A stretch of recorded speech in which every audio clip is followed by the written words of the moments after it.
Asante sana mtazamaji kwa kuendelea kuwa nasi na karibu tena.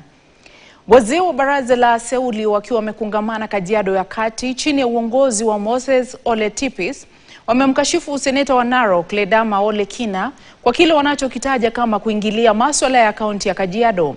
Kwa mujibu wa wazee hao, seneta huyu anapaswa kujishughulisha na masuala ya kaunti yake ya Narok ambako walichaguliwa na wala sio kuingilia masuala ya kaunti ya Kajiado.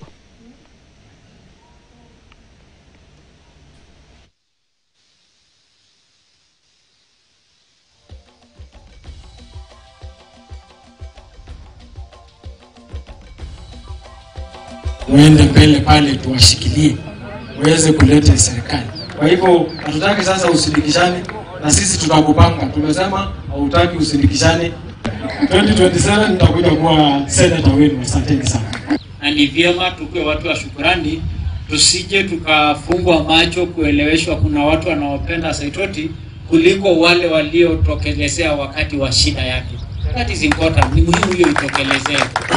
Kwa sababu ninajua sasa kwa kupumzisha kwake wale walikuwa wanamnyanyasa kisiasa kesho watakuja kujipiga kifua kwamba tumekuja sababu tunapenda Saitoti.